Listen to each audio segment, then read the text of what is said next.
A single glance can burn down an empire, and today that spark began from seat 2A. The Airbus A350 of Lumen Air had just leveled off into the New York twilight. In the first-class cabin, amber light shimmered over crystal glasses, tailored suits, and the gleam of Swiss watches. The scent of Italian leather mixed with expensive perfume, the air heavy with the quiet arrogance of those accustomed to floating above the clouds. In the first row sat Adrian Cross, a tall, dark-skinned man of 43, calmly reading the financial news on his iPad. His charcoal suit fit perfectly around his strong frame, and his Oxford shoes shone like mirrors. No one in the cabin knew that just a few hours earlier, this man had closed a $1.8 billion deal, acquiring a failing robotics company and turning it into the newest jewel in the crown of Onyx Capital Partners, the empire he had built with his own hands from a rented room no bigger than a matchbox. But in this cabin, no one cared about that. All they saw was a man of color in a suit too perfect to belong here. The click of heels stopped before the seat 2A. "Sir," a woman's voice said, soft but edged with suspicion. Brooke Turner, the chief flight attendant, nearly 40, with a smile as thin as a blade. Beneath her carefully painted face was a gaze both professional and doubtful. "Are you sure you're in the right cabin, sir?" The question landed like a cold slap, not because of the words, but because of the look. A look he had seen 1,000 times in 5-star hotel lobbies, corporate receptions, and every room where power and prejudice crossed paths. Adrian looked up, his voice low and steady.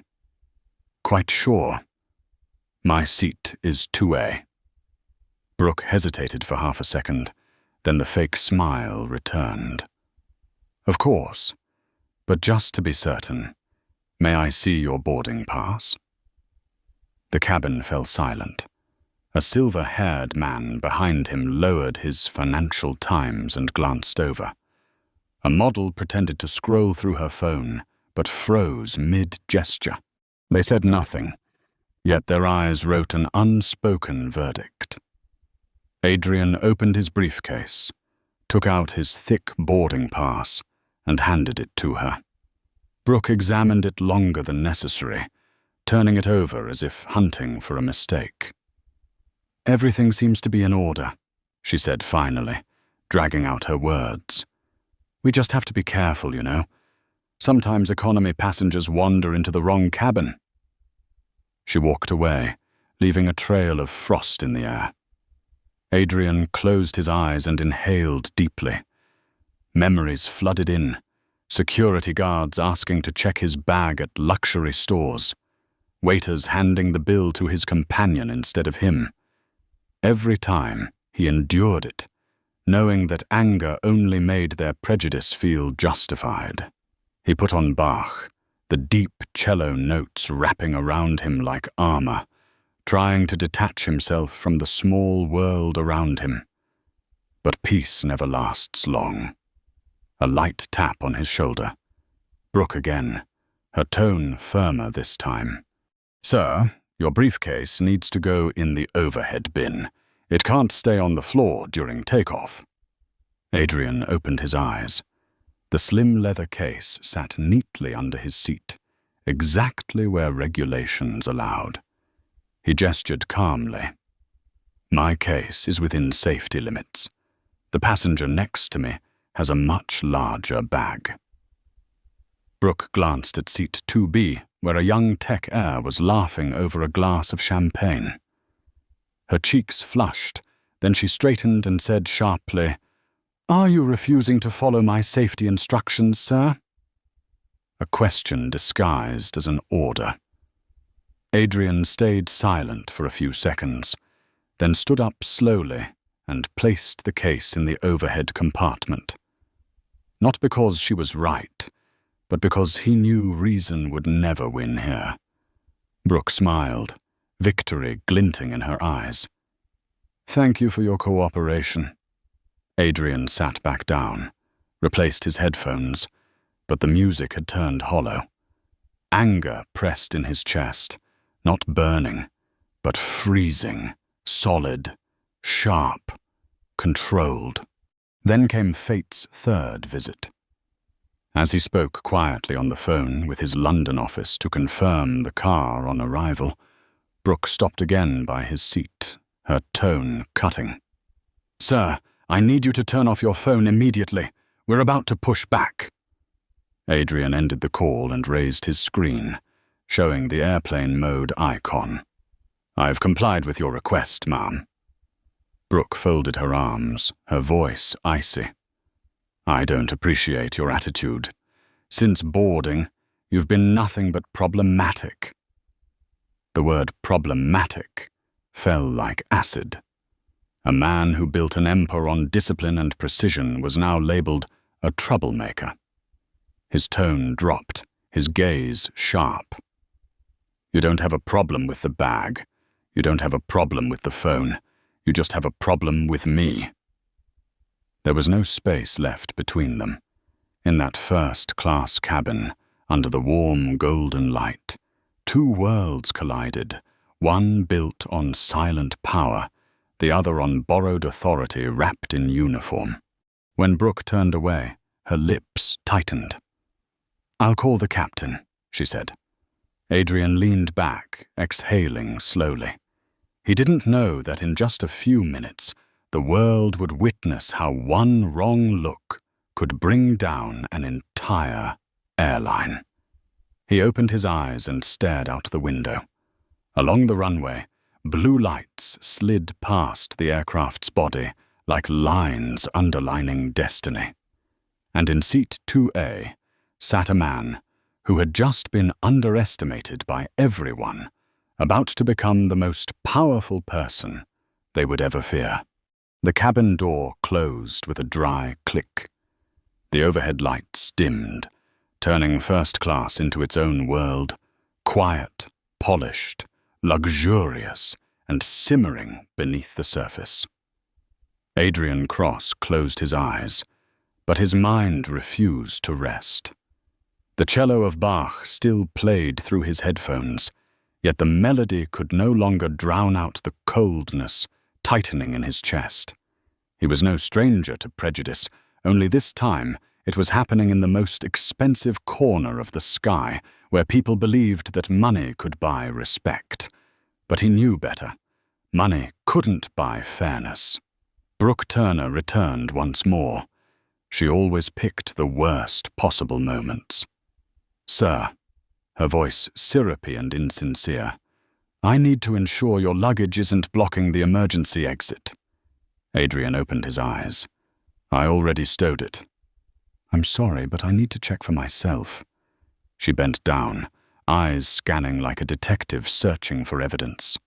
The passenger beside him, the young tech heir, let out a low chuckle and began recording with his phone. A sharp, refined humiliation crawled through Adrian's nerves. Brooke straightened, nodding. "Good. This time it's fine." Her tone carried the smugness of a teacher correcting a stubborn student. Adrian turned toward the window, his fingers tightening slightly around the armrest. Every negotiation tactic, every leadership lesson, every skill in emotional control he had learned from decades of billion-dollar deals, all of it had to be summoned now, just to keep her from seeing his anger. But Brooke wasn't finished. She turned toward seat 2B, leaning closer. "Would you like another glass of champagne, sir?" "Oh, perfect," the blonde man smiled. "Thank you, Brooke." They laughed together, the sound sharp as breaking glass. As Brooke walked away, Adrian heard the man murmur under his breath, just loud enough for him to catch. "Can't believe they let People like that sit up here. Brooke didn't respond. Just a brief silence. But that silence was complicity. Adrian closed his eyes again. Inside his mind, his father's voice echoed, the voice of a man who once worked in a steel mill in Chicago. Don't react with anger, son. That's what they want. Anger proves them right. Results prove them wrong. He took a deep breath, leaned back, swallowing the bitter taste rising in his throat. But when a bead of cold sweat slid down his temple, he knew his patience was wearing thin. 10 minutes later, as the plane prepared to push back, Brooke's voice cut through the air again, this time sharp as an interrogation. Mr. Cross, I need to confirm that your phone has been completely turned off. Adrian opened his eyes. It's on airplane mode. He held up the screen. We require it to be fully powered down, not just airplane mode. For what reason? For safety. A passenger behind them sighed quietly, clearly growing annoyed. Brooke noticed, but she didn't back down. She needed to assert her power, however small, in this confined kingdom.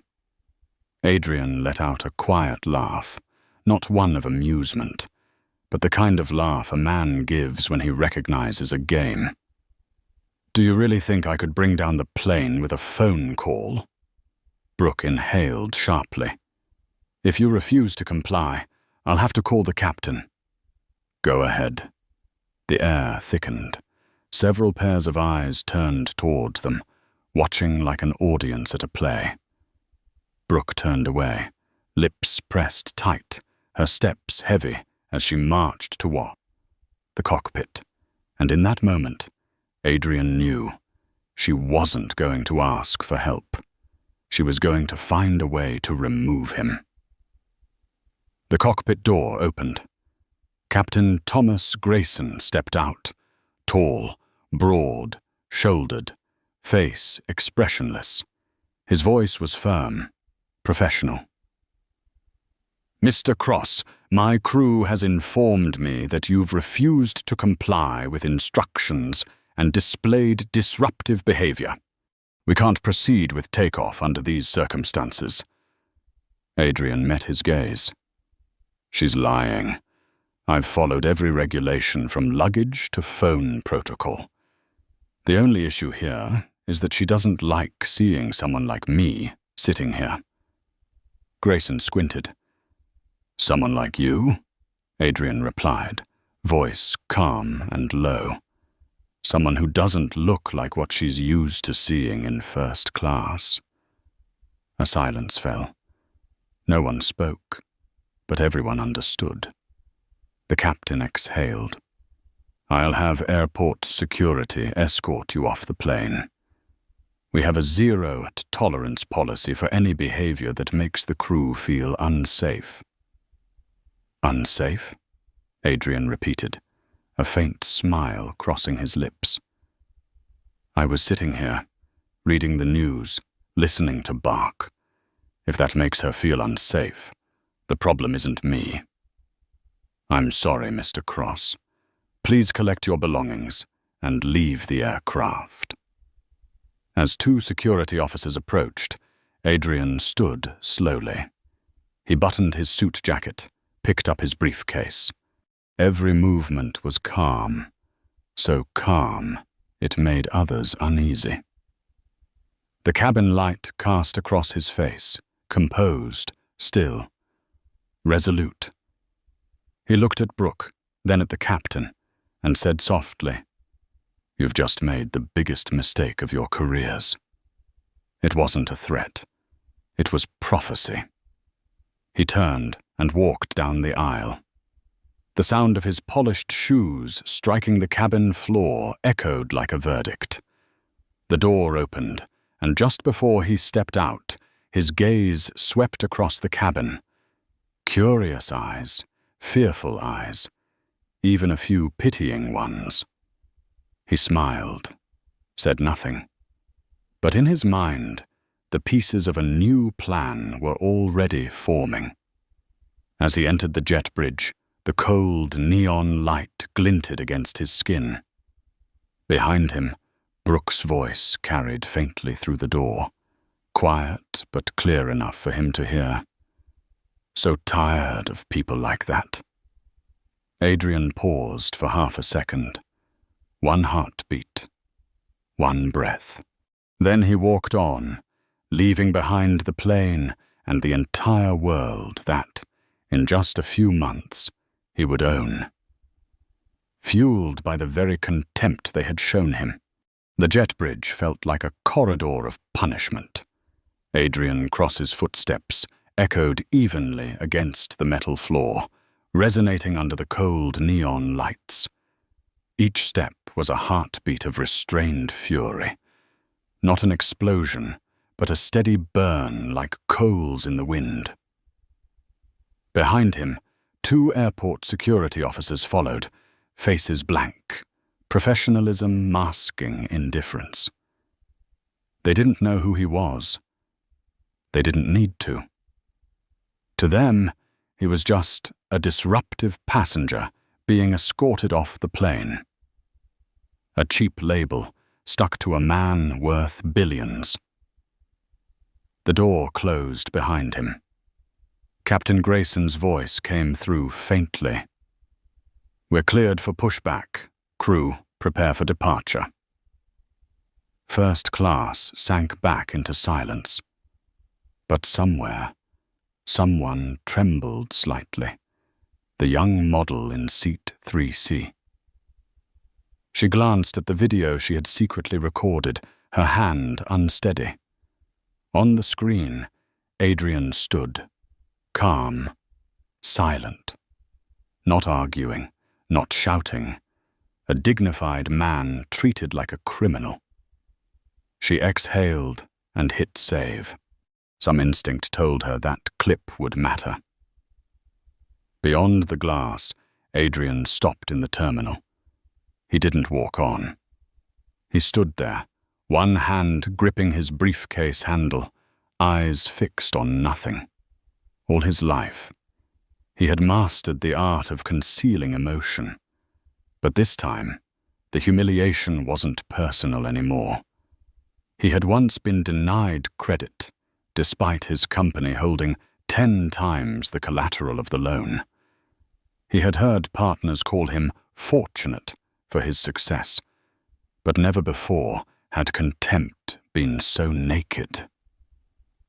A security officer spoke gently. "Sir, please move to the waiting area.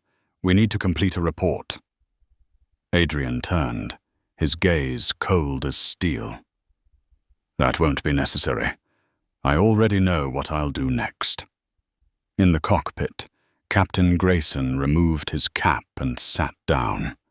Brooke Turner stood beside him, still wearing her victorious smile. "Thank you for the support, Captain. I just thought if we didn't act quickly, the flight could have become problematic." Grayson nodded, unmoved. "You did the right thing. Keeping order is the top priority." He was strange. The way he looked at me, it was like he was above you. Grayson smirked.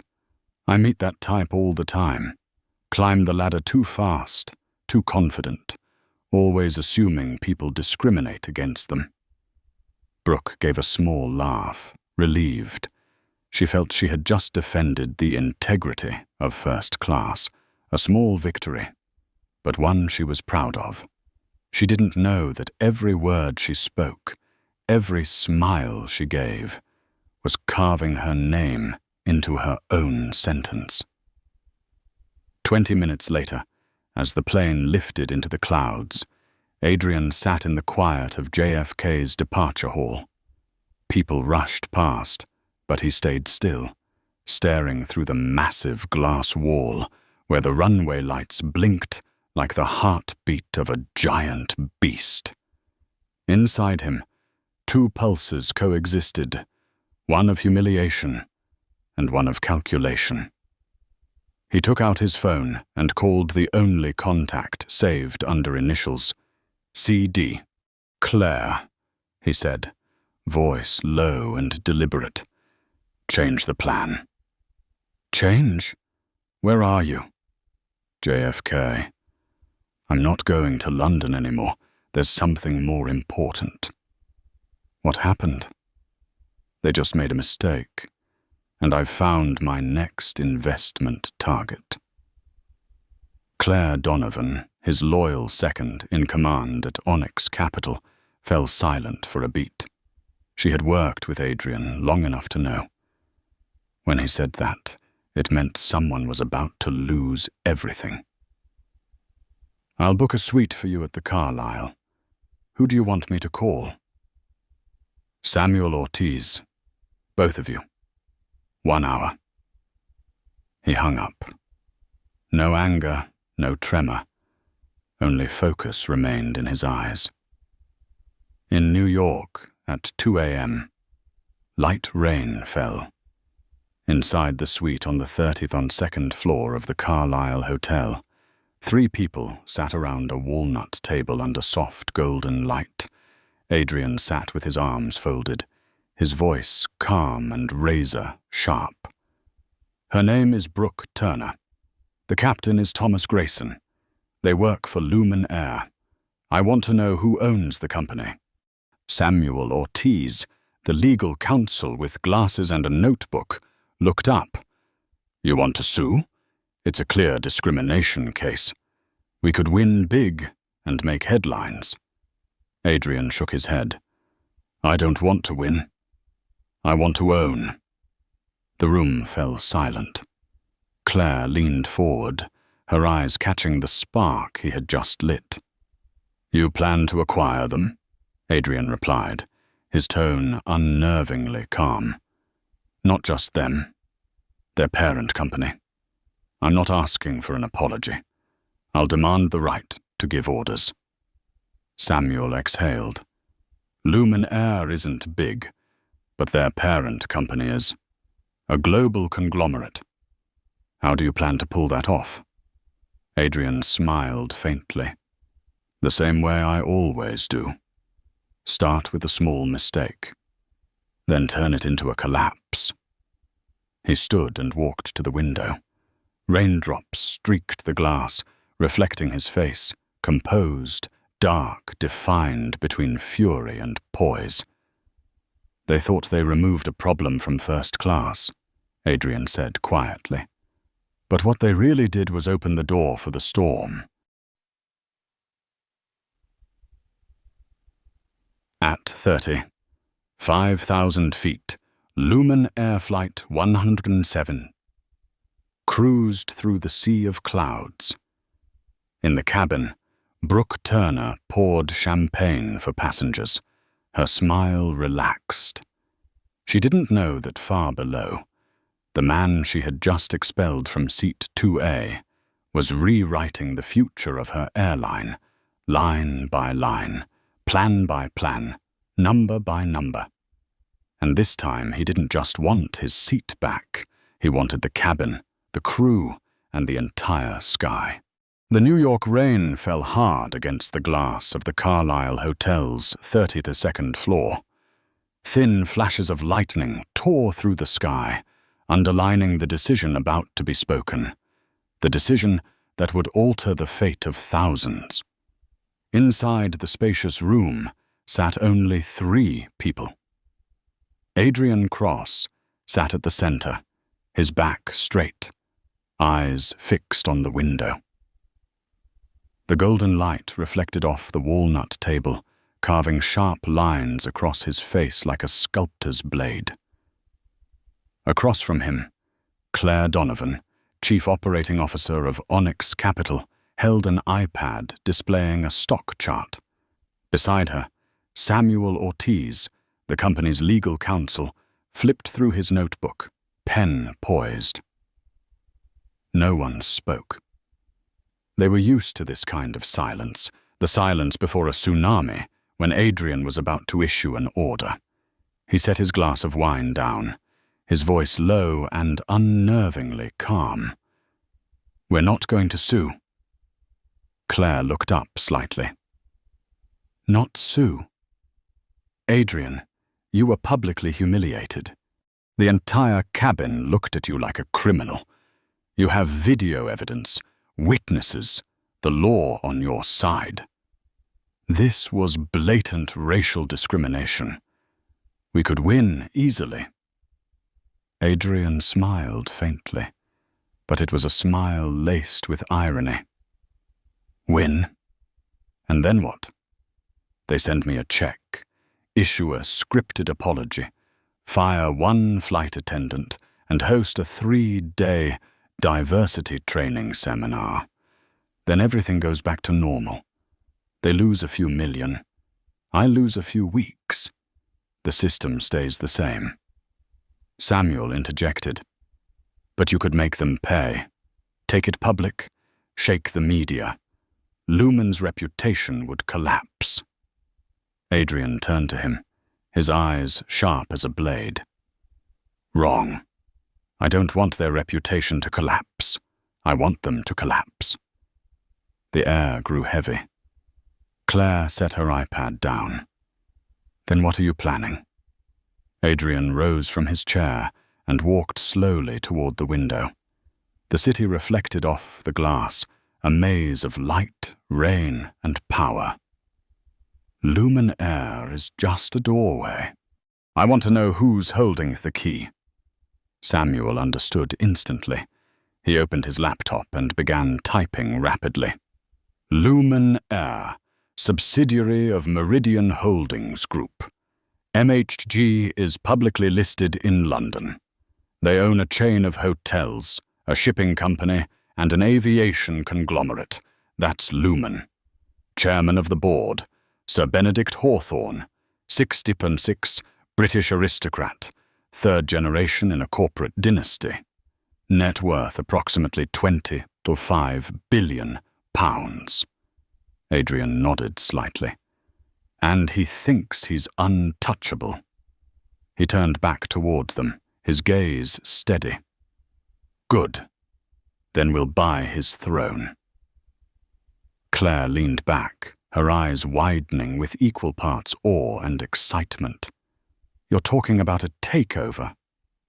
Not an ordinary one, Adrian replied, his voice deep, each word like the strike of a hammer. This will be a ghost hunt. I won't knock on the door. I'll walk through the walls. Samuel frowned. Adrian, Meridian is massive. They control dozens of subsidiaries, shareholders spread across Europe. To buy a controlling stake, you'd need billions. Even Onyx couldn't conceal a transaction that size. Adrian returned to the table and unlocked his phone, the screen lighting up with streams of financial data. Wrong. We don't need full control yet. We need influence. We'll collect it piece by piece through dozens of shell entities, each holding less than 5%. Below disclosure thresholds, no one will know who we are. By the time they realize, it'll be too late. Claire looked at him, admiration and unease flickering in her eyes. You're talking about a financial coup d'etat? Adrian smiled faintly. No, a structured punishment. I'm going to teach them a lesson about power, not in the sky, but on the ground. Samuel pressed his palms to the table, voice grave. If you do this, you'll make yourself an enemy of the entire British financial establishment. Adrian turned to him, locking eyes. I don't need to be part of their club. I'll buy their club. A long silence followed. Outside, the rain intensified, hammering the windows like the applause of fate. Claire opened her laptop, fingers flying over the keys. Fine. I'll have the analytics team trace the entire ownership structure of MHG. We'll need a list of major shareholders, bond obligations, cash flow statements, and audit reports. And I, Samuel added, will build a network of shell companies in the Caymans, Panama, and Liechtenstein. Everything clean, legal, untraceable. Adrian looked at them and nodded. Do it. We start tomorrow morning. But remember, he paused, his eyes glacial. This isn't just retaliation. This is a test. I want to see if, when pushed to the bottom of prejudice, people still have the courage to rise. When Claire and Samuel left the room, Adrian remained by the window. Lightning flashed, reflecting across his face, the face of a man once underestimated, now ready to deliver judgment. He took out his phone and opened his contacts. The name Lumen Air, Complaint Depot, appeared. He swiped left and deleted it. Then he opened notes and typed a single line. New target, Meridian Holdings Group. He pressed save, then set the phone down. Outside, the storm raged on, but inside him, another storm had begun to take shape. The storm of calculated revenge, of justice bought with shares. Somewhere far above, at 36,000 feet, Brooke Turner was smiling at passengers, raising a glass of champagne, proud she had preserved the standards of first class. She had no idea that each drop falling into that glass was the first ripple of the tsunami already on its way. The next morning, Manhattan was wrapped in a thin layer of mist. The city moved with its usual rhythm, the honking of cars, the shuffle of footsteps, the hiss of coffee steaming in paper cups. But on the 52nd floor of Onyx Capital headquarters, the air was dense, charged like a laboratory moments before an explosion. Adrian Cross entered the conference room in a dark blue suit and silver-grey tie, his eyes sharp as a scalpel. Across the table sat Claire Donovan and the financial analysis team. Everyone stood the moment he walked in. At the far end of the room, the screen displayed the logo of Meridian Holdings Group, bold gold letters against a black background. Beneath it sprawled a web of charts, diagrams, and interlaced lines. Claire began her report, her voice fast and precise like a bullet. We've completed the sweep. Meridian is a classic British-style conglomerate, heavy on tradition, light on efficiency. Their portfolio consists of 4 main divisions: aviation under Lumen Air, the Imperial Grand Hotel chain, Blue Tide Logistics in maritime transport, and an internal pension investment fund. Total market value, roughly £25 billion, but their financial structure is fragile. Adrian tilted his head slightly, signaling her to go on. They're carrying over £6 billion in debt from last year's acquisition of the Caravel Hotel. Operating cash flow is weak. Profit margins have dropped 14%. In other words, she paused, looking directly at him with a faint smile. It's a giant beast, fat on the outside, bleeding on the inside. Adrian didn't smile, but a spark flickered in his eyes. Their chairman? Claire tapped to the next slide. A photograph appeared. Sir Benedict Hawthorne, silver-haired, ruddy, faced, a thick gold ring on his hand, smiling at a ribbon. Cutting ceremony. 3rd-generation aristocrat. His father and grandfather were post-war industrial investors. He inherited the chairmanship 12 years ago. The financial press calls him the gatekeeper of the last century. Still writes handwritten letters, hates email, doesn't like outsiders. The MHG board has 11 members. 8 of them are old schoolmates, relatives, or gentlemen from his hunting club. Adrian leaned back in his chair. An old castle built on prejudice and Scotch. Exactly, Claire replied. And beneath that castle the foundation is cracking. I found evidence of an underfunded pension scheme, nearly £300 million short. They've been propping it up with MHG stock. A 10% drop in share value would render the fund illiquid. Adrian nodded slowly. Good. A weakness that can become leverage. When a man sits on a glass throne, all it takes is one pebble. Samuel entered the room just as the words left Adrian's lips, carrying a thick folder. "And here's the second pebble," he said, placing it on the table. "Meridian's ownership structure is extremely manipulable. 55% of its shares are held by British funds and individuals, none holding more than 6%. The rest is scattered across Northern Europe and the US. If we accumulate small portions, we could reach 15 to 20% without anyone noticing, at least for 6 months. Claire glanced at Adrian, her voice dropping. "You're planning a direct strike at the center?" Adrian rose slowly, walked towards the screen, and with a laser pointer traced the glowing Meridian logo. "No. We'll strike from the shadows. I want them to hear the thunder without knowing when the lightning will hit." The room fell silent. Everyone understood the operation had begun. A plan that could shake London itself.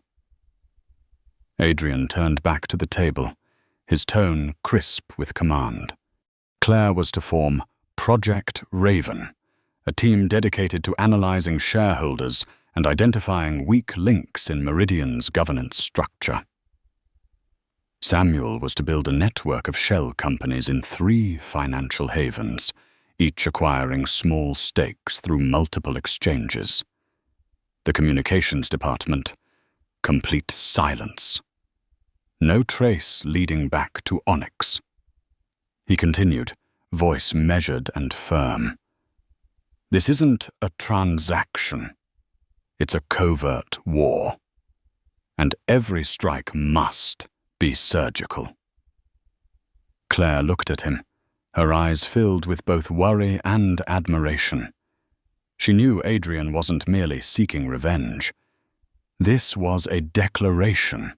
A man of color once expelled from first class was now preparing to seize the highest seat of a British empire. The meeting ended. Alone in the room, Adrian opened his laptop and pulled up the photo of Sir Benedict Hawthorne once more. In it, the old chairman raised a glass among fellow aristocrats, smiling with self-satisfaction. Adrian stared for a long moment, then murmured, "You won't know who I am until I'm sitting in your chair." Outside, the New York sky turned grey, heavy with a second storm. But inside, Adrian Cross had already begun to ignite another. A storm of numbers, of shares, and of wounded pride. Across the Atlantic, in his oak-panelled office, Sir Benedict Hawthorne sipped his afternoon tea, completely unaware that the empire his family had built over 3 generations was beginning to rot from within, all because of a flight attendant whose name he had never heard. 2 weeks later, deep beneath the Onyx Capital headquarters, a hidden floor known only by its codename, The Forge, glowed under cold blue light. The walls were covered with screens streaming market data from London, Zurich, Frankfurt, and New York. Every moving number pulsed like the heartbeat of a campaign taking shape, a war without blood, one that could bury an empire. In the center of the room, Adrian Cross entered with a slow, steady stride, calm yet so intense that those nearest could feel an invisible pressure radiating from him. Ahead stood Claire Donovan and Samuel Ortiz, flanked by Onyx's most elite financial strategists. Across the main display was a title in stark white: Project Spectre, the Ghost Operation. Claire began the briefing, her tone crisp and unwavering. We'll execute in 4 phases, quietly, without leaving a trace. By the time they realize what's happening, it'll be too late to stop it. Samuel pointed at the cash flow diagram. We've registered 23 shell companies in the Cayman Islands, Liechtenstein and Luxembourg. Each entity will purchase small volumes of MHG shares, rotating across European exchanges. The goal: accumulate 4.9% within the first 3 months, below the disclosure threshold. Adrian listened without interruption. Every figure on the screen beat in sync with his accelerating pulse. Claire continued, by fragmenting transactions and rotating company identities, we'll turn the market itself into a smoke screen. To analysts, it'll appear as nothing more than a mild wave of interest from scattered funds. No one will suspect a single force is consolidating power in the shadows. Adrian gave a small nod, his voice low and cold. The sound of victory is silence. Claire switched slides. The screen filled with Meridian Holdings Group's financial graph, a cascade of red numbers plunging downward. We've located the weak point, the internal pension fund. Sir Benedict has been using MHG stock as collateral to mask a shortfall of hundreds of millions of pounds. If the stock price drops 10%, the fund becomes insolvent. Samuel added, a faint smirk forming. Once that leaks, the media will tear them apart. Adrian folded his arms, eyes glinting like fire in the dark. Good. But we don't need to lie. We only need to tell the truth at the right moment. He raised his head, scanning the room. We'll let the press know, but not directly. Just an anonymous whisper. A single article is enough to shake the market. When trust wavers, we strike. The next slide revealed a list of major shareholders, pension funds, investment houses, and veteran fund managers. Claire spoke quickly. Within MHG's board, at least 3 members are dissatisfied with Sir Benedict. The most notable is Natalie Pierce, a new American appointee, whom he publicly dismissed during her first meeting. She's pragmatic, outspoken, and wants reform. We could reach her. Adrian closed his eyes, thinking. An old aristocrat, a woman cast aside. A perfect opening. Find a way to contact her. Not publicly. No emails. I'll meet her myself. Claire smiled faintly.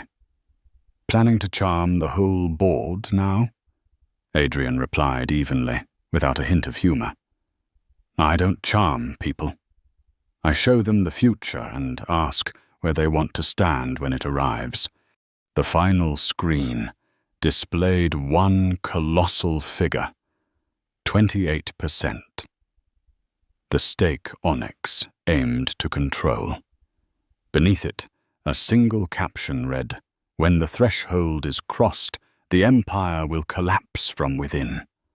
Samuel's voice lowered. The day we file the 13D, the market will erupt. Sir Benedict will wake up in a world where his power has already been transferred to a man he's never met. Adrian stepped forward, placing his hand on the cool glass of the control console. That won't be the day I take revenge. It'll be the day I reclaim the voice of those who were once told they didn't belong. I want them to understand this. Prejudice has a market price, and I'm buying it. The room fell silent. Only the hum of the servers remained, steady and rhythmic, like the breathing of a beast awakening from its sleep. Claire looked at Adrian, her gaze a mix of awe and unease. "You know, Adrian," she said softly, "if you fail, they'll destroy you. Not just your career, but your name.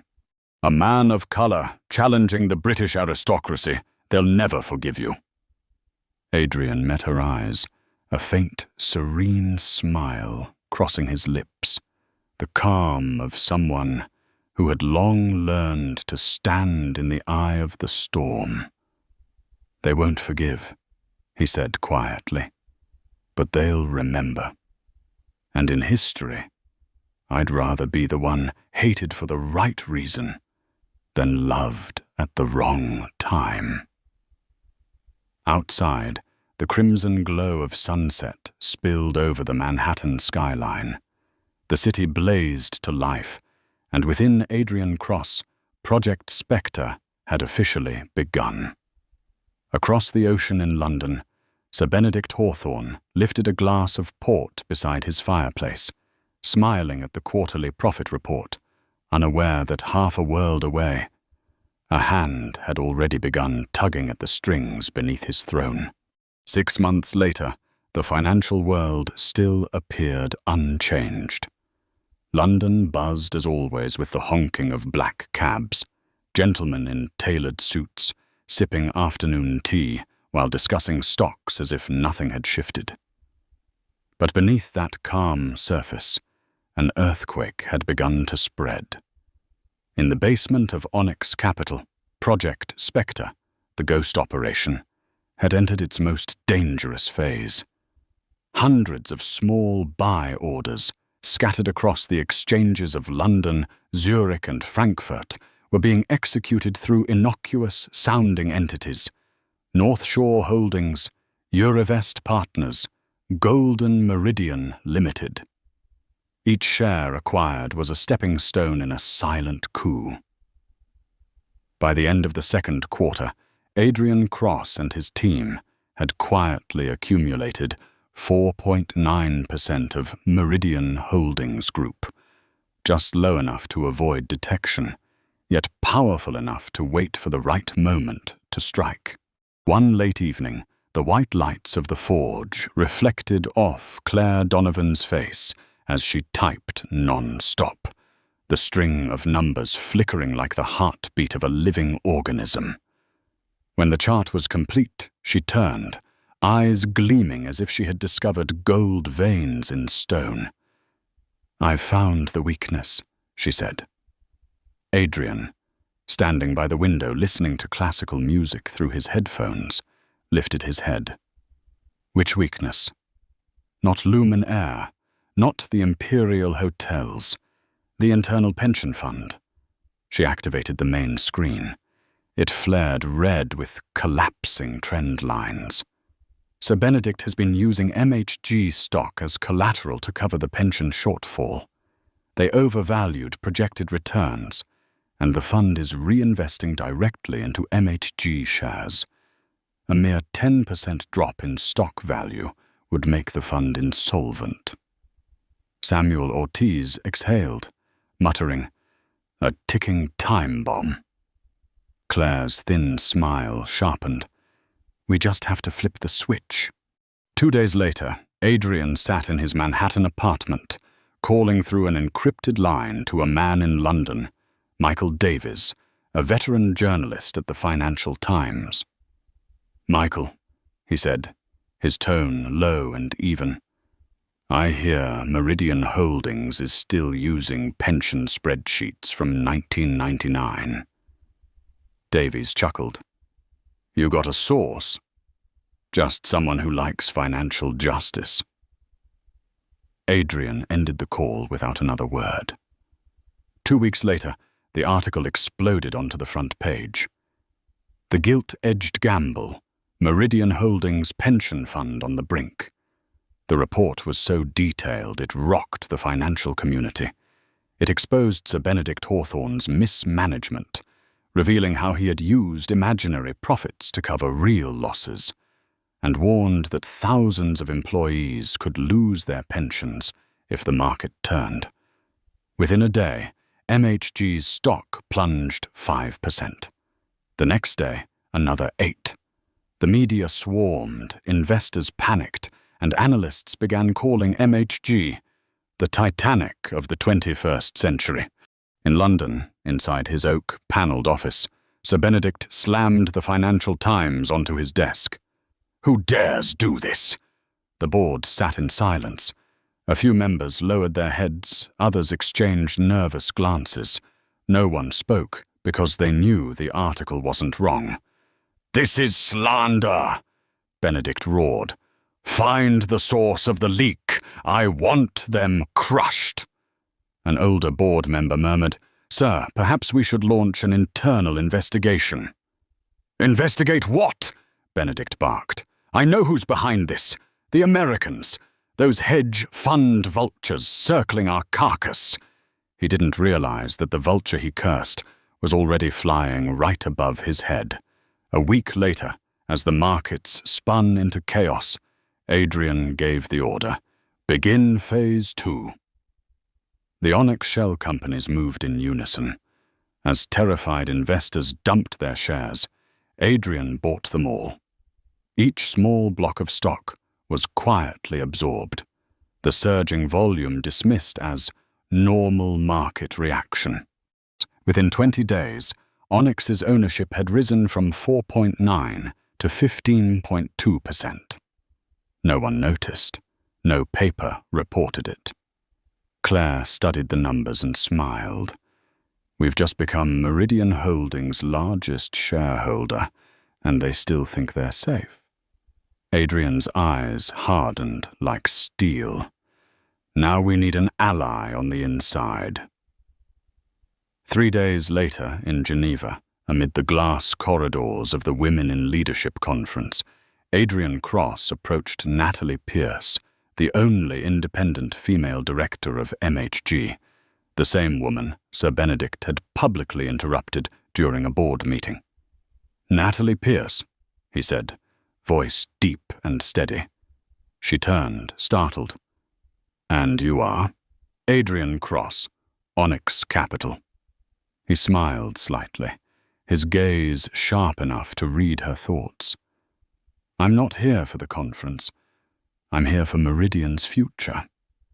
Her eyes narrowed. "What do you want from me?" "Not from me," Adrian replied calmly. "From them.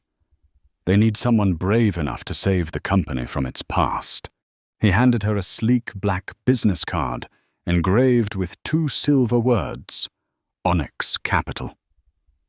"In 4 weeks, the world will learn that I own 28% of Meridian Holdings. When that day comes, you'll have a choice. Stay with a rotting empire or step into the future with me." He bowed slightly and walked away, leaving Natalie standing in the center of the conference hall, her heart pounding, the lights reflecting off the card in her hand, a proposition both terrifying and irresistible. That night in London, Sir Benedict sat in his office, the firelight flickering across his flushed face. He had no idea that outside, the world who he believed he ruled was already slipping from his grasp, and the enemy he had never met was tightening his grip around him, like a ghost reaching for a throne. 4 weeks later. Morning in London began with mist and cups of mint tea. But at exactly 8:30 a.m., a storm of information swept through Threadneedle Street faster than any rain in the history of British finance. Every major financial outlet lit up with the same headline. Onyx Capital, the American fund founded by Adrian Cross, acquires 28% of Meridian Holdings, launches bid for chairmanship. Within 30 minutes, Meridian Holdings Group's stock price shot upward so violently that trading had to be halted twice. The financial world was stunned, and Sir Benedict Hawthorne, fresh from breakfast at the Royal Club, stood frozen in the mirrored lobby, the Financial Times trembling in his hands. "Who is Adrian Cross?" he asked hoarsely, his voice cracking like glass. No one answered, because everyone was asking the same question. Across the Atlantic, inside Onyx Capital's Manhattan headquarters, the atmosphere was eerily calm. Adrian sat at the center of the boardroom, with Claire Donovan and Samuel Ortiz on either side. On the massive screen in front of them, dozens of news channels played simultaneously: CNBC, Bloomberg, BBC, Sky News, all repeating his name. Claire smiled, a mixture of pride and disbelief. The world just woke up to discover that the man they threw out of seat 2A is now sitting in their chairman's chair. Samuel spoke softly, almost like an oath. Project Spectre is complete. They have nowhere left to hide. Adrian remained silent, his eyes fixed on the scrolling headline at the bottom of the screen. Meridian calls emergency meeting. Shareholders welcome Onyx Capital's necessary reform initiative. He inhaled deeply, then exhaled slowly. His voice was calm, but glacial. They wanted a lesson in real power. Now, they'll get one. In London, the offices of MHG erupted into chaos. An emergency meeting was called. Sir Benedict sat at the head of the table, his face pale. Senior executives whispered to each other, while the stock chart flickered red and green on the screen behind them. 28%, Benedict hissed. "How? We didn't see them on the shareholder list?" A trembling voice answered. "They used more than 20 intermediary companies." "Sir, the trades were routed through 3 exchanges, entirely legal." "Vultures!" Benedict slammed his palm on the table, his gold ring clanging loudly. "Some American thinks he can buy out 3 generations of my family's family's legacy over my dead body." That afternoon, he appeared live on the BBC. When the interviewer asked about Adrian Cross, Benedict sneered, "Mr. Cross, or anyone like him, comes from a different world. A world of short-term profits, tricks, and greed. We at Meridian stand for tradition, for heritage, for dignity." The interviewer pressed, "But your company has stagnated for 7 years. Mr. Cross has a proven record of restructuring global corporations. Investors seem to welcome his leadership." Sir Benedict's face reddened as he interrupted. "He doesn't understand.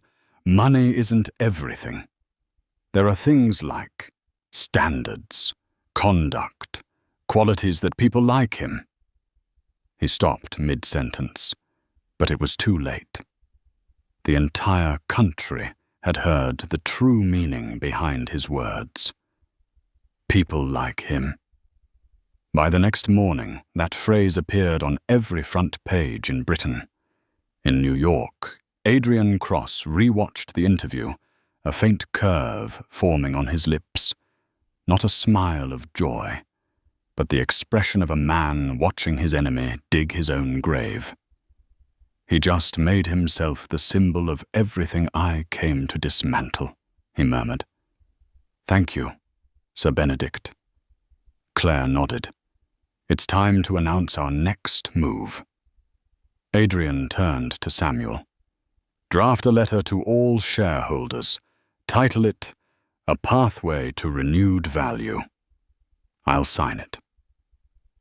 The following day, every major investment fund received a 42-page document. Not a single insult, no mention of race or revenge. The tone was analytical, precise, and clinical. The letter dissected Meridian Holdings like a surgeon performing an autopsy, identifying inefficiencies, wasteful spending, and managerial decay. It ended with a message that read, "It is time for Meridian to stop living in the past. I did not come to destroy, but to rebuild. I do not wish to take their legacy, only to prove that a legacy survives only when it evolves." Him, Adrian Cross. Within 48 hours, 82% of institutional shareholders publicly endorsed his restructuring plan. Meanwhile, inside the offices of Lumen Air, the same subsidiary that had once thrown him out of seat 2A, CEO Philip Harrington sat frozen as the name Adrian Cross appeared on his monitor.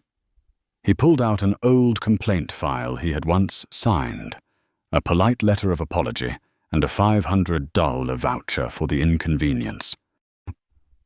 He remembered it vividly, and now understood that the small humiliation he had dismissed as trivial had become the storm tearing through his entire career. That evening, from her apartment overlooking the River Thames, Natalie Pierce called Adrian. Her tone was calm, but slightly trembling. "I read your letter. You're right. This company is rotting from the inside. I'm in." Adrian's voice was quiet, steady. "Good. When the storm breaks, stand firm. We're not just changing the chairman's seat. We're changing the entire board." That night in Mayfair, Sir Benedict Hawthorne sat alone in his oak-panelled office, staring at the television where Adrian Cross's face appeared on CNBC. There was no arrogance in Adrian's expression, no anger, only a still, unwavering confidence that was terrifying in its composure. For the first time in his life, Sir Benedict felt fear. Not the fear of losing money, but the fear of losing his place in a world he believed would always belong to him. And he had no idea that by the next morning, Adrian Cross would step onto the stage at the extraordinary shareholders' meeting, and with a single speech lasting less than 5 minutes, bring down a 3-generation empire. Morning in London. The day of reckoning. Outside the Savoy Hotel, rows of luxury cars lined the Strand. Reporters crowded the entrance, cameras flashing endlessly. Amid the crowd gleamed a brass plaque engraved with the words, "Special Shareholders Meeting, Meridian Holdings Group." Inside, the Grand Hall had been transformed into a vast conference chamber. The walnut-panelled walls and chandeliers reflected a cold brilliance across hundreds of faces, investors, lawyers, journalists, and those gathered to witness the fall of an empire.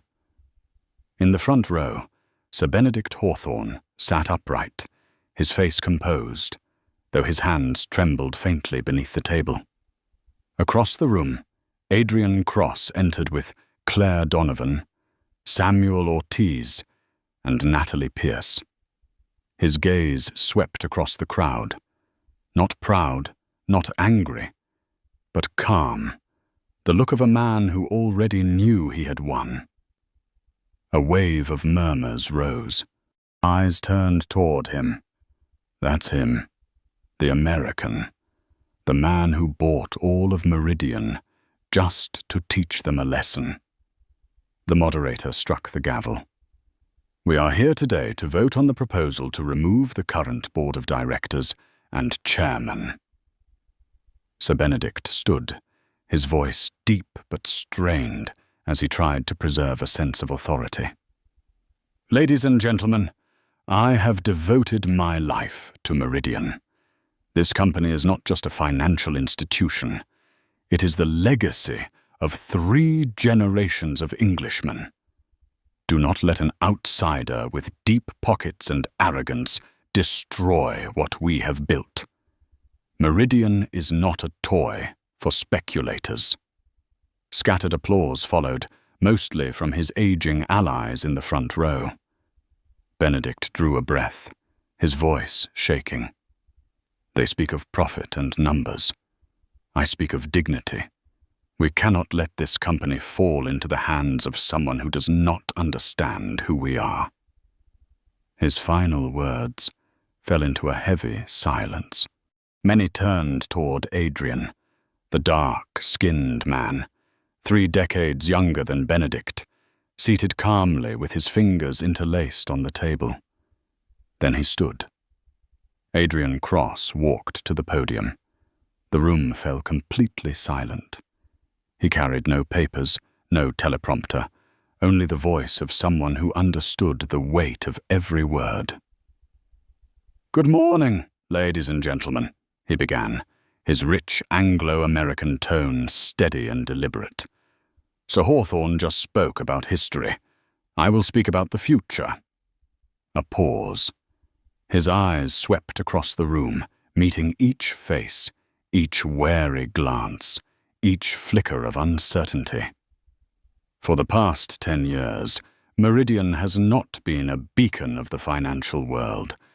It has been a museum, a place that displays the past, polished by heritage, but stagnant in vision. And while you sit here speaking of honor, your employees are losing faith, your investors are losing money, and your pension fund is breaking apart. A few heads lowered. The faint rustle of papers echoed.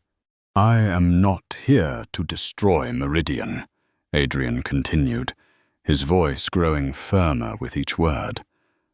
"I am here to save it from its own complacency. We will restructure, cut away the waste, sever the rotten ties. We will replace tradition with accountability and legacy with results." He paused, bowed his head slightly, then delivered the final line. Short, but like a hammer's strike. Because a company deserves to exist only when it treats everyone who walks through its doors with fairness. Silence gripped the room. Then a single clap. Then another. Within seconds, the hall rose to its feet, applause crashing against the ceiling like thunder. Sir Benedict Hawthorne sat frozen, his face pale as chalk.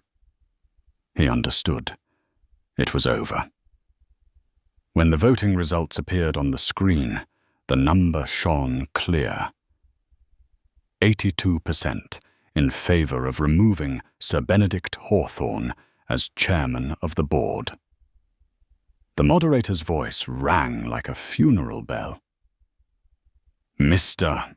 Adrian Cross has been elected as the new chairman of Meridian Holdings Group." The room erupted in noise. Reporters flooded in like a wave. Claire placed a hand on Adrian's shoulder. Samuel smiled with pride. But Adrian remained still, expressionless. He approached Benedict, who slumped in his chair, eyes dim. Adrian leaned down, speaking softly, only for him to hear. "A word of advice, Sir Hawthorne. When you're at the top, learn to bow to those below. Because when you fall, they will be the ones still looking up." Benedict's lips trembled. Who are you?" Adrian looked at him, his eyes glowing under the camera flashes. "I'm just a passenger. The man your airline once told didn't belong in first class." Then he turned and walked away. Outside the Savoy, the press swarmed the steps. As Adrian emerged, microphones thrust toward him. "Mr. Cross, is this an act of revenge? What message do you have for those who doubted you?" He paused briefly, smiling faintly, his voice deep and calm. "Not revenge. A redefinition of justice." He walked on, through the flashes and the frenzy. Above London, the grey clouds began to part, revealing the pale light of dawn. An empire had fallen. A new era had begun. The next morning, the Financial Times opened with a headline stretching across its front page.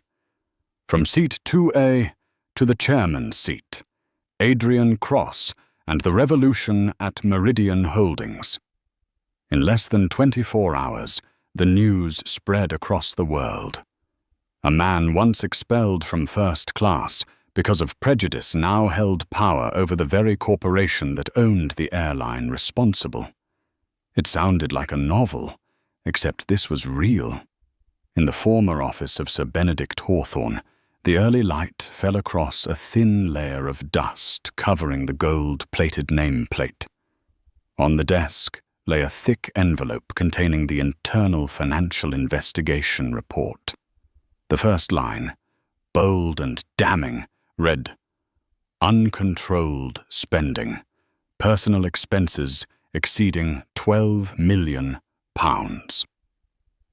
Benedict had already signed his withdrawal agreement, surrendering all privileges in exchange for avoiding criminal charges. He quietly sold his Cotswolds estate and moved to the coast. The man once hailed as the gentleman of the market was now nothing more than a name erased from the club registry. An old monument had crumbled in silence. Adrian never mentioned him again. Revenge had never been the goal. He only wanted to restore what was right.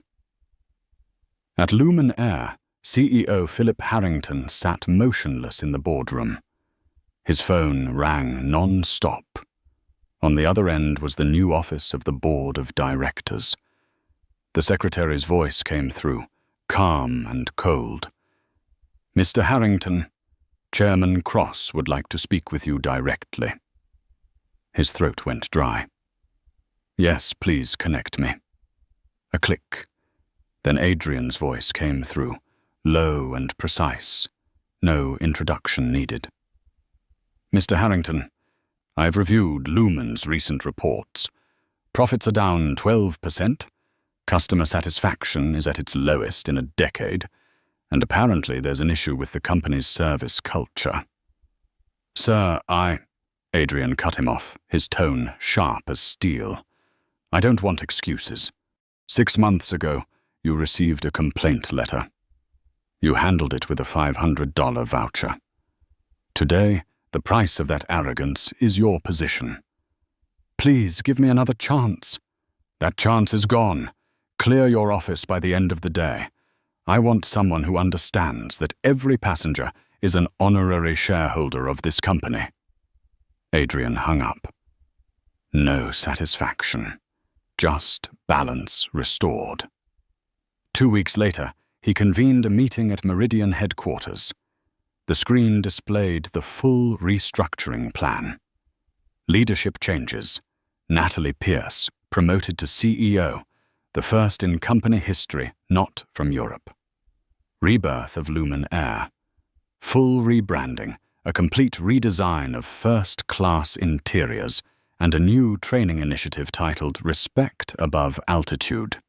The creation of the Cross Horizons Scholarship Fund to support underprivileged students studying aviation and engineering. Adrian spoke during the meeting, his voice deep and steady. "I don't want Lumen to be just an airline. I want it to be proof that fairness can fly." The room erupted in applause. Not out of fear, but belief. 3 months later, Brooke Turner, the former chief flight attendant, who once threw him out of seat 2A, sat in her small New Jersey apartment. She had just been fired. A headline was spreading online. "Airline Karen fired after viral discrimination scandal." The old video, recorded by the model that day, had suddenly resurfaced. Brooke's face, her tone, her disdainful expression, shared millions of times. Messages poured in, filled with hate. No airline would hire her. No store would take her on. One evening, while watching the news, she saw Adrian on screen, speaking at a global conference on leadership and equality. He never mentioned her name, but every word pierced like a blade. True power is not about removing someone from a seat. It is about building a world where no one ever needs to be removed. Brooke turned off the television. For the first time, she cried, not for losing her job, but because she realized she had become the lesson of a new era. 1 year later. The sky above the Atlantic stretched silver blue. The new Lumen Air A350 glided smoothly at 35,000 feet. In first class, the cabin glowed softly, the interiors pristine. A young flight attendant with warm brown skin and bright eyes smiled as she leaned forward. "Welcome aboard, Mr. Cross. It's an honor to have you with us." "Champagne?" Adrian shook his head gently. "Water is fine, thank you." She nodded and walked away. Adrian rested back into seat 2A, the very seat from which he had once been humiliated. Now it was no longer a symbol of status. It was proof of justice. He looked out the window. The clouds stretched like ribbons of white silk. Below, the world still turned. Prejudice still existed, but at least he had shifted it a little closer to fairness. Adrian closed his eyes. In the quiet cabin, only the steady hum of the engines remained, like the heartbeat of the sky. They threw me out of seat 2A, he thought, and because of that, I learned how to fly higher. The headline on the evening news captured it all, from the man kicked off a plane to the one who bought the sky. No one saw Adrian smile as he read it, because for him, the real victory wasn't in the stock price, the title, or the headlines. The real victory was seeing people once overlooked, as he had been, walk through the doors of first class without bowing their heads. Justice at last had learned to fly. And so the journey of Adrian Cross came to a close, not with applause, not with loud revenge, but with a silence full of power. From a seat that was taken away, he reclaimed the entire sky. From a look of disdain, he built a world where respect no longer needed permission. He didn't just buy back a corporation or replace a chairman. He redefined what power truly meant, that it doesn't live in suits, business cards, or titles, but in how we choose to treat others, even when we have the power not to. Now, every time a Lumen Air flight takes off, people don't just speak of luxury or class. They speak of a lesson that pride can make us soar, but only kindness keeps us in the sky. And Adrian, he still sits there, in seat 2A, quietly gazing out the window, knowing that justice doesn't need to be loud. Because those who once looked down on him now have to look up to see that a man once thrown off a plane could become the one who owns the sky. If this story touched you, leave a like to help spread its message of fairness and dignity. Don't forget to subscribe so you won't miss the journeys to come, where even the smallest wound can spark the fire that changes the world. And drop 3 short words in the comments. Justice takes flight.